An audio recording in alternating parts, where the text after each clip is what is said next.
What's up, y'all? This is Henny. And listen, man, I got it. It's here. It's ready to go. It's been here for about 24.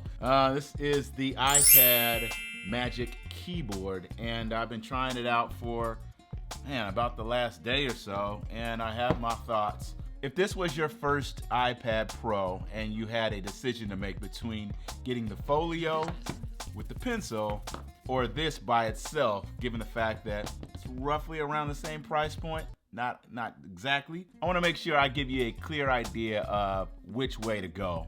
And, for somebody who's pretty much all day, every day iPad Pro, just being able to tell you the things that I'm seeing are pros and cons of each, and, see what might work best for you. So, without further ado, you know what we do. Let's go!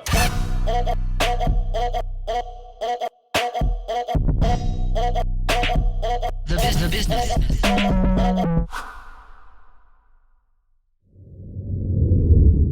Today, I got this in the mail. I've been waiting all week for this, and we're gonna do the unboxing. Daughter's taking a bath if you hear water running in the background. Let's get this. So it is heavier than you would think. I picked up that package like, golly! The weight, you will initially be like, whoa, I'm just going straight to it.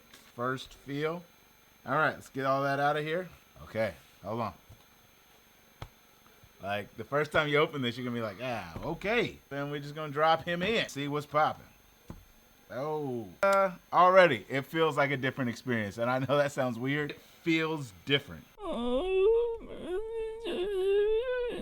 So yeah, using this for the last day or so, I can tell you that I am pretty much really enjoying this, right? I'm enjoying the form factor. It really being sturdy and stable in places that wasn't sturdy and stable with the Folio keyboard. And that's like in the bed, on my lap, right? Moving around the house, we're all still stuck doing this quarantine time. How easily is it for you to move around and be mobile with this versus the Folio? And I'll tell you right now, it's sturdy, it's well put together, and I really enjoy it. And the other thing I was worried about after watching a few reviews is, would I like to just pop it off like this, right?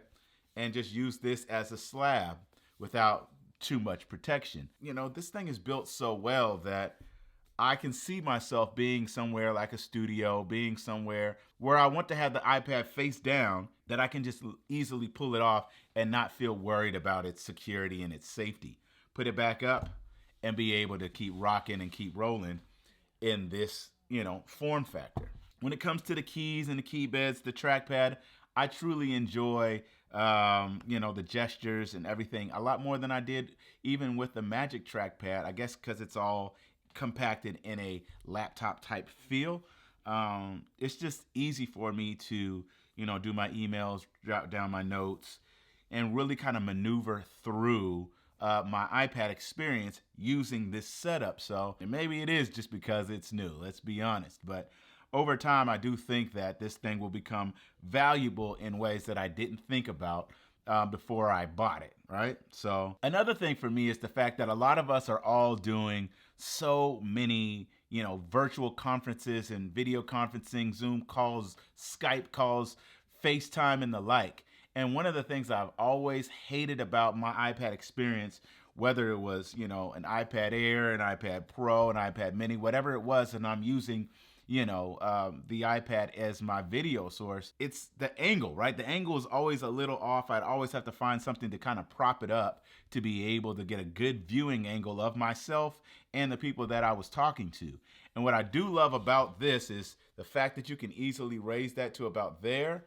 And when you're on a call, you can easily see yourself and everybody else without having to prop something up. And so that's definitely a plus for me in this form factor versus, the Folio or, using a different type of iPad. So I really enjoy that. And the fact that we're doing so much virtual video calling and things like that, that's a great plus for investing in something like this. Now, yes, this is a very, very expensive accessory. And my question to you is, if this is your first iPad Pro, right? You're finally getting ready to jump into these new iPad Pros, and you can either get this new Magic Keyboard right here, or you can get, right, just by itself, right? With the trackpad, the keyboard, and all of that, you can either get this or you have the budget for this folio, right? Folding flat with the pencil. What would be the better purchase? And it really depends on the type of person you are. And so, for me being a music producer, but also being on YouTube and doing a lot of things to where I can enjoy the laptop experience, I can enjoy the typing and using, the trackpad, and being able to be on video calls and stuff like that. I think if it was up to me right now today, and this was my first iPad, and I had to say either or at first, I would probably still go with the Magic Keyboard, given the fact that it just seems a lot more convenient.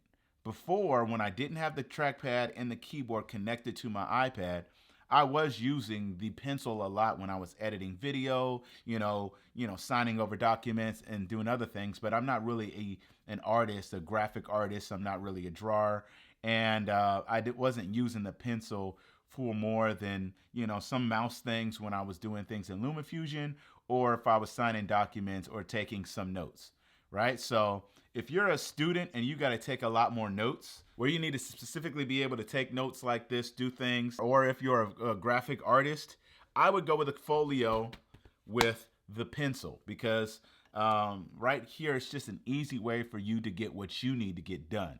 Now, it still has the typing experience. It might not have the trackpad and all the gestures, but this form factor will be great for somebody like that. So if you already have this folio keyboard case and you already have the pencil, do you need to upgrade to this keyboard, this Magic Keyboard?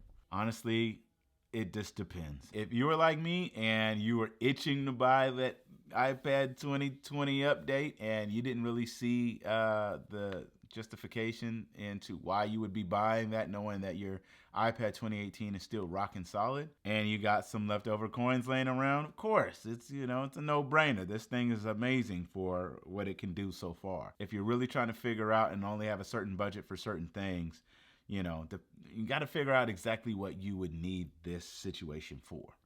Now, I can already tell you that editing on LumaFusion is probably going to get even faster for me. Being able to type and go and maneuver through my iPad OS is going to get better and more enjoyable because of that trackpad and keyboard being able to do both, right? Just being able to go back and forth. Does the weight bother me? Not so much. And I really do like the fact that you can charge it on one side and have something like, external DAC. This external DAC, right? This is how I plug in my headphones, or if I'm at the studio, right? I'll plug these in, and this will be like getting great audio out of my iPad into some headphones or something like that, but I can still charge it without having to use a hub. I like that idea, right? There's a lot of pros to this, so just depends on your needs, man. Let's just be real. These are just some quick thoughts on my first day and a half with this device, man. If you got any questions about certain things that I might have left out that you're wondering about, and hit me up. You already know in the comments below. But listen, just take your time with any purchase that you make right now, because honestly, we need to be doing as much budgeting, saving, and everything else right now in these times, just because we don't know how long we're going to be in these types of situations. And I'm definitely not the person to be telling you what to do with your money, but I promise you, just be mindful about the things that you're investing in. And if you're investing in something that's truly going to take your productivity to the next level, then you'll know that it's a no-brainer. So that's all I got for today, man. It was a quick one. Hope all is well. I'll talk to y'all next time. And I'm out!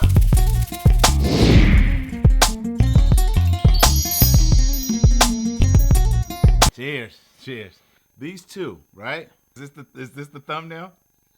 I don't know. It's gonna make that's gonna be the thumbnail for sure.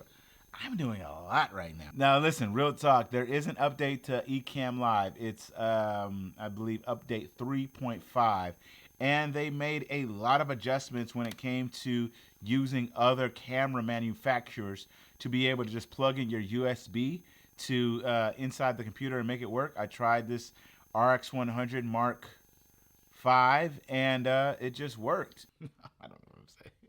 Just know that it is working, and it's working well. Let me get back to my night.